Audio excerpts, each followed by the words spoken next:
Do you use affirmations, and do they work? Do they work for you, or step back because you care about the world? Do they work for anybody? Mostly no. However, stay with me because in this video, I'm going to show you one, not only why they don't work, how they actually often make things worse, right? And just let that sink in for a minute, because how many beautiful, well meaning people with big hearts believe in and try to use affirmations and their lives get worse? So I'm going to show you how that works. Equally important, maybe more importantly, I'm going to show you how they can work, because in my 30 years of obsession with personal and spiritual development, making myself a guinea pig, having now worked with thousands of people, having invested something like $750,000 for me and being with the best teachers and coaches in the world, and through direct revelation through spirit, this is the distillation of how it works. By it, what do I mean? I mean creating reality, creating your reality. Here's the thing. Have you heard? And some of you I know have even said to other people and meant it, you create your own reality. Because up until then, a lot of my life, I'd been a victim of circumstances, the government, my parents, the way things are. And when I heard that, I was like, whoa, wait a minute. You mean I can create my own reality? Yeah. And then as that sunk in more, and have you had this experience where it's like you create your own reality? What I bring to you as part of this training is what I call the ultimate technology. Now, I've been saying that over the last several years, working with my 5 and 6 figure clients, and they get it, and we have some rapport. And then it occurred to me as I was speaking to someone I didn't know, and I said that, I'm like, does that sound weird? Technology? Because really, we're talking about people with big hearts, people that are into creating value rich, service based businesses, adventures, people that are committed to making a positive difference in the world. And in our current environment with technocracy and such, some people don't vibe with technology. So I looked it up. Technology means the application of science, right? The scientific application to create specific results. So what that means is, yes, I'm using the word correctly, because what I'm sharing with you, what the ultimate technology is, and why do I say ultimate? Because it is the most effective, the pinnacle of technologies. Because this technology, right, there's the technology of how I'm speaking to you, and the camera and the microphone and the streaming software and the recording and the emails. Like, that's all technology. That's cool. But that's not the ultimate technology. The ultimate technology, the meta technology, is the human spirit system that runs it all, that creates it all. So the ultimate technology is, how do you create? How are you creating? We'll get into that distinction. How can you create anything and everything you desire? You with me? Okay. Now, specifically in this section, we're talking about affirmations. And I will share with you why affirmations don't work, why they make things work worse, and how to use them. And that is one of the 3 keys of the ultimate technology. By the way, another word for the ultimate technology: being, who you are being. Now, don't jump ahead. Don't be like, oh, yeah, I heard that before. Because, and I know I've been there before, like, oh, yeah, I know that.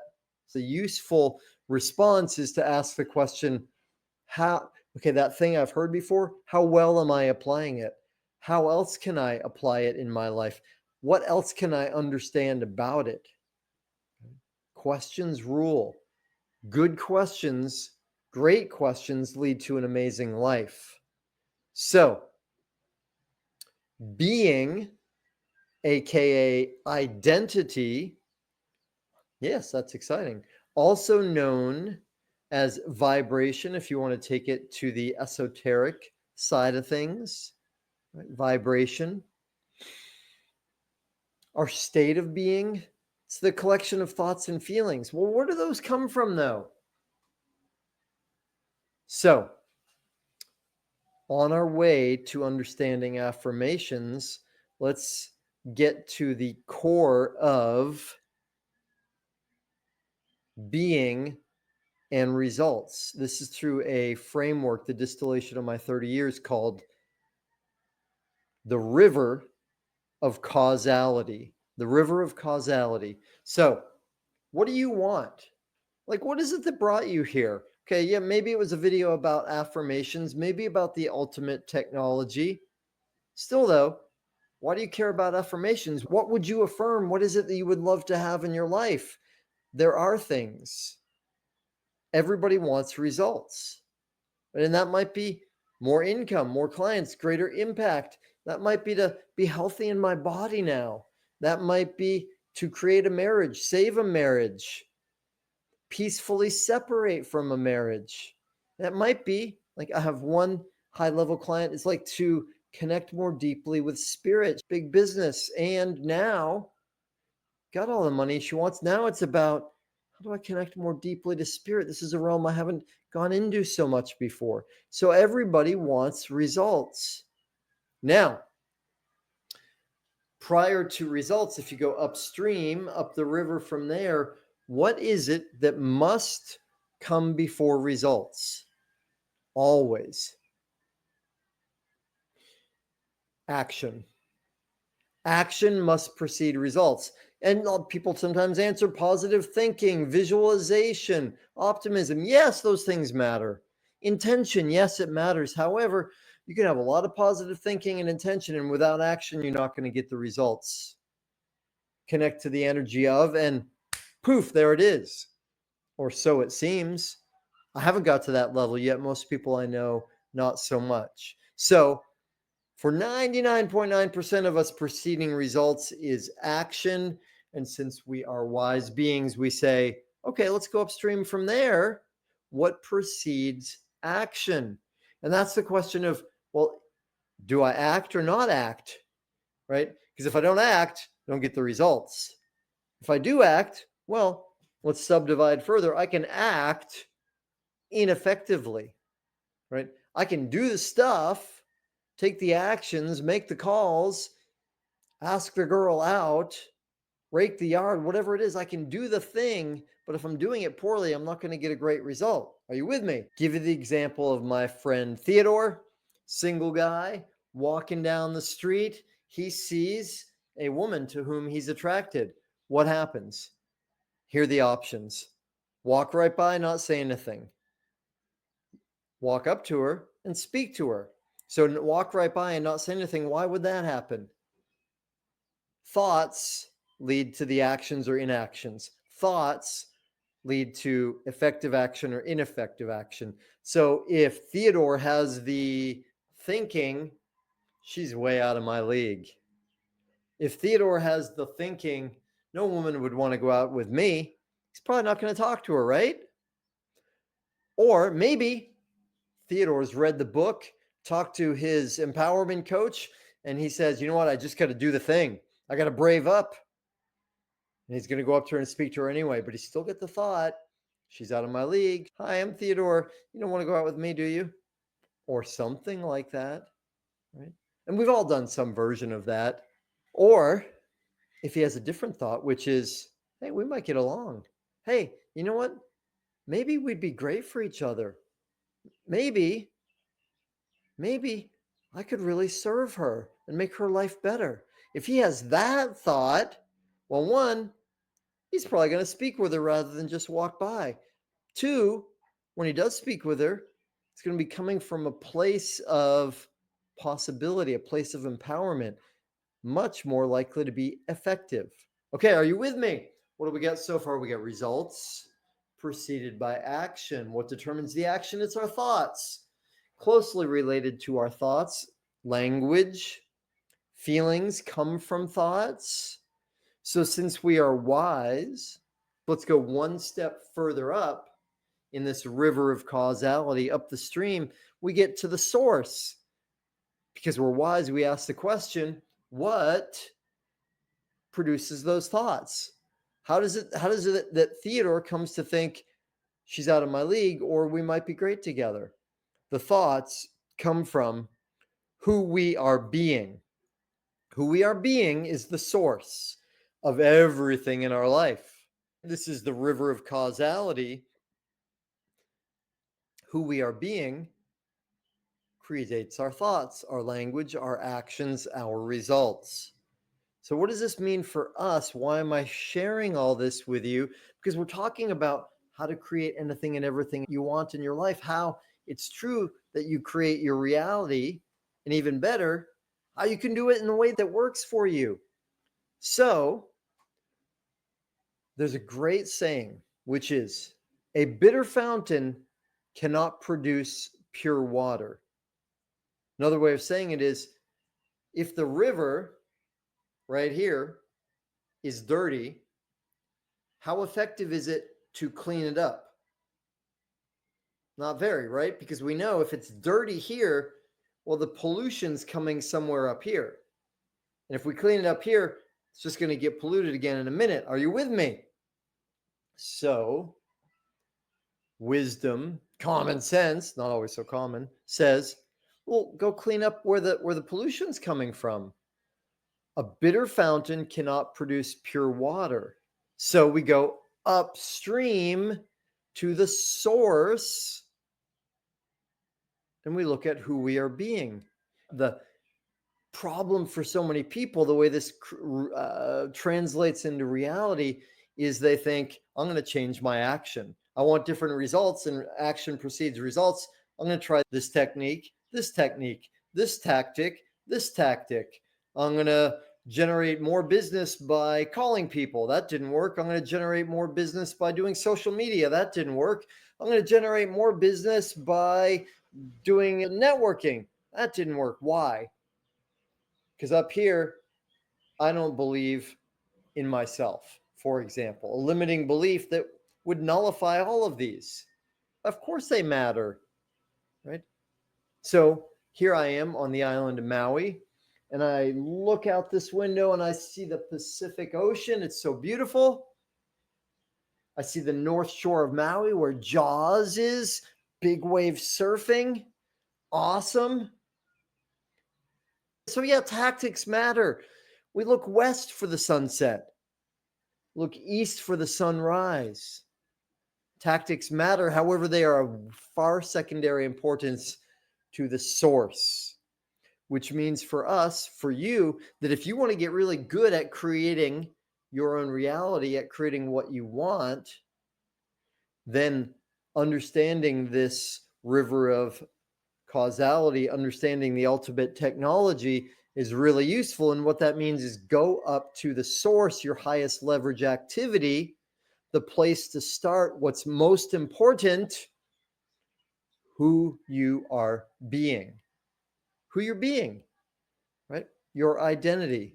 Now, that is one of those things that can be like, oh, yeah, of course. Simple. I heard that many, many, many years ago. However, that didn't translate to me being really good at creating it. How come? Because I didn't know how to do it.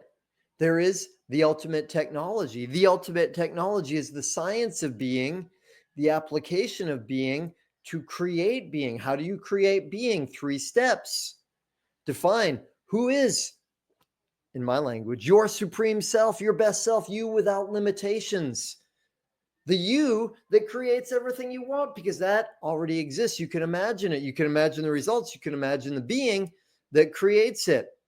So, first key is create being, your supreme self. And now we will go into an entire lesson on that. So powerful, so useful. That alone, if you invest in it and grok it, will change your life. And that's just one of the three keys. It will not complete the picture, though. The second key is, in many ways, more important, because a lot of people know about creating being. They create a mission statement, a vision statement for their company, a personal one. This is who I am at my best, and write it out and craft it and laminate it and frame it. And then what do? Put it on the wall? Maybe. Put it in a drawer? Maybe. That actually can make things worse too. How does that happen? Because now I know about this great possibility, but I'm not living it. That sucks. Right? When I was in high school, I was bright, but I was a poor student. Why?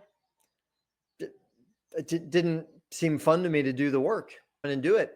So for the first few years of school, I goofed off a lot and I just got by. I was smart enough to basically get by, but not really get good grades.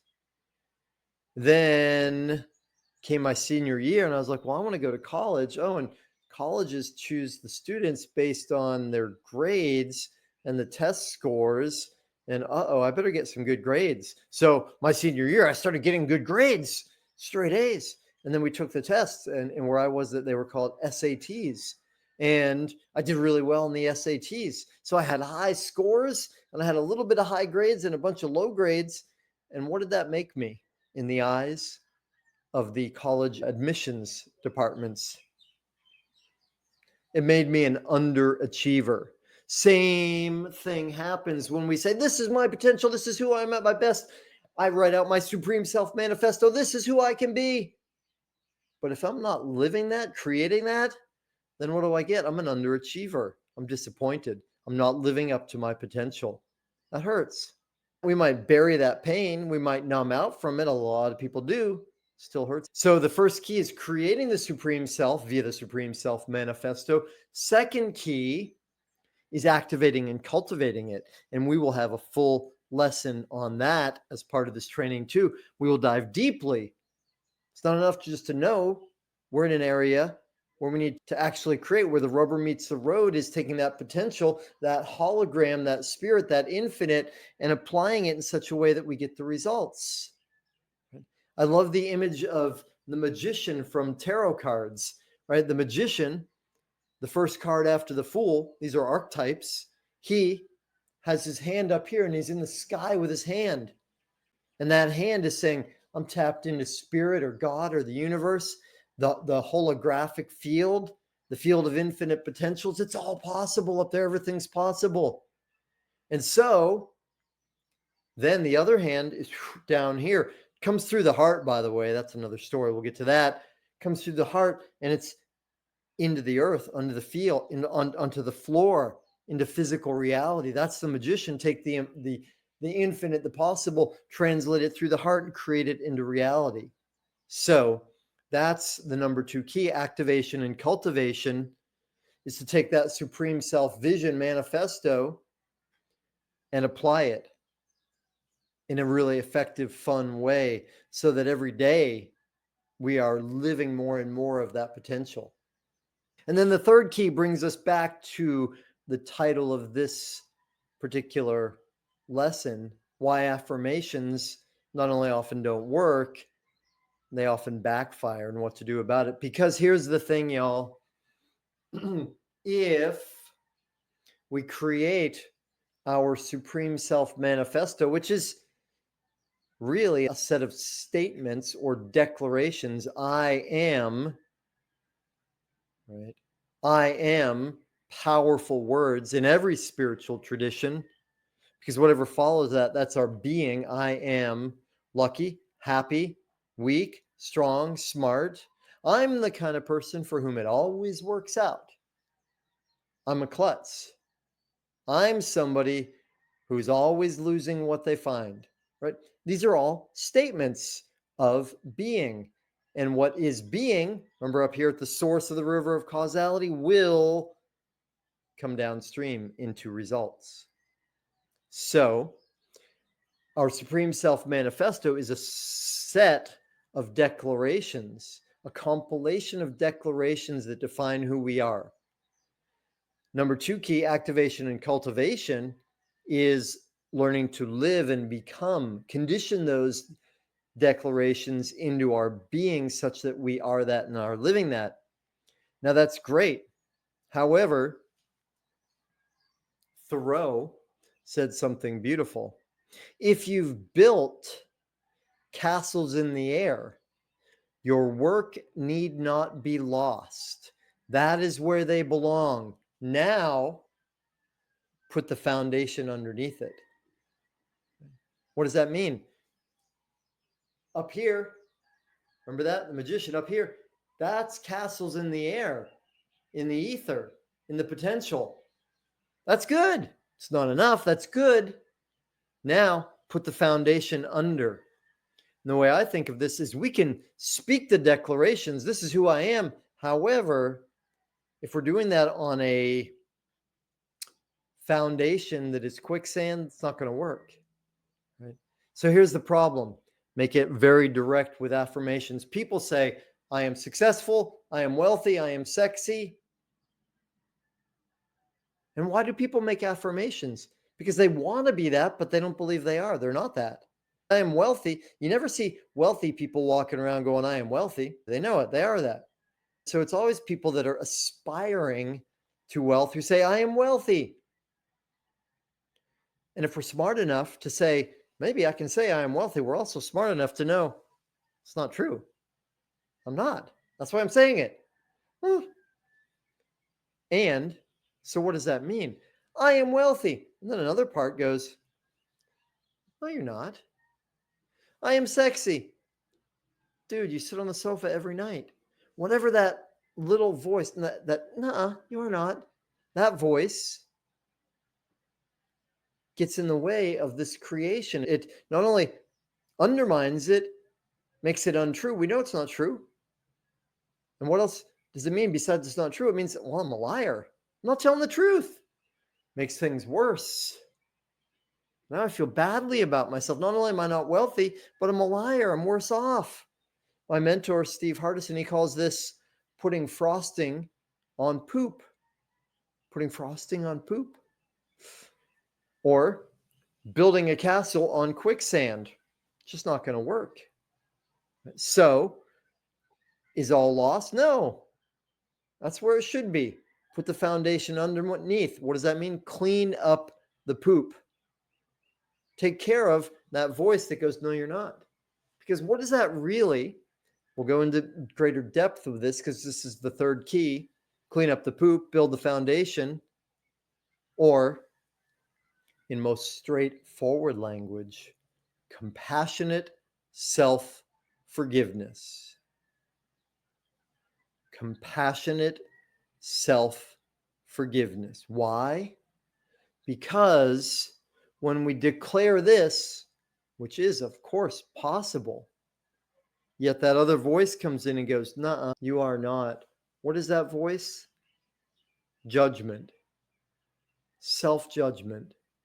It's a mean thought. Self-recrimination.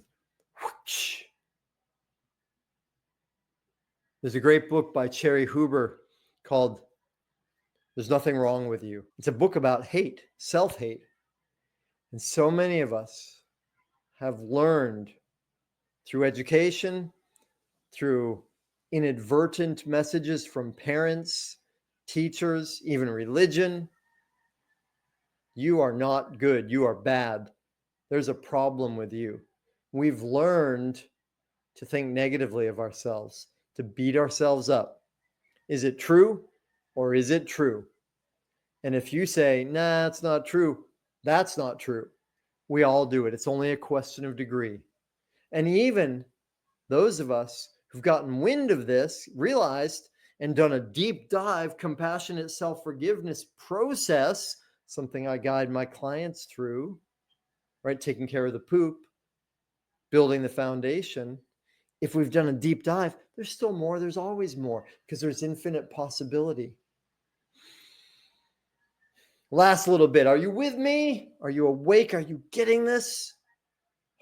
So important. So fundamental. So the process is to forgive ourselves for the judgment, for the self-hate, for the mean thought. First step is to become aware of them, to become aware of the negative thoughts we have about ourselves. So for you who are in this training between now and the next lesson that comes to you in 3 days' time, you've got a challenging job. Challenging on the level that it doesn't feel good. In my mastery training, right, week 1 is called Hell Week or Liberation Week. This is my invitation to you, my assignment to you. I implore you, make a list. Open up your mind, your awareness, your heart to the judgments, the self-recriminations, the mean thoughts you say about yourself, and write them down. Become aware of them, write them down. It's hellish because, oh my goodness, I'm so mean to myself. When I did that, I was like, whew, the thoughts. And I'm going to show you what to do with it. First, though, we got to become aware of it. We got to open ourselves up to the pain of our self-judgment, the mean thoughts. Right? For me, they were ones like, I'm fat, I'm lazy, right? People don't love me. I'm not good enough. People don't love me. I'm selfish, and many more, and many variations. And I've had clients do this where they have 25 pages. Now, granted, some of them are over and over and over the same thing. I'm fat. 20 minutes later, I'm fat. 20 minutes later, I'm fat. And that's just one that was strong for me because of my history as a fat kid. So whatever it is for you, write it down, become aware of it. Have the courage to look, to feel. Yeah, that's worth celebrating, that courage. So to bring it all around, we have covered the river of causality, the ultimate technology, which is being, and the 3 keys of being: your supreme self-defined, your supreme self manifesto, which could be the castles in the air, your potential. And then number 2 key, which we'll come back to, which is activation and cultivation. It's not enough just to imagine. It's actually, we create it, create ourselves. The process for me every morning is self-creation. And then number 3, why affirmations not only don't work, they can get worse, make things worse. How we heal them, we've started into your job, next 3 days, inventory, write it down. When would now be a time to take some breaths? Thank you for being here. Thank you for being interested. Thank you for being part of the solution in creating your life into a masterpiece, living your life into vibrant thriving. Because as you do that, you change the world, you change yourself, you change your life, the people around you, the environment. That's what we're here for. So I love that you're here. I love that you're doing this work. I love you also for allowing me to be part of it. Thank you. Stay tuned for the next lesson. In the meantime, make your list. Keep checking it twice, 3 times. Stay on it. You can do it. I love you. See you later. Aloha.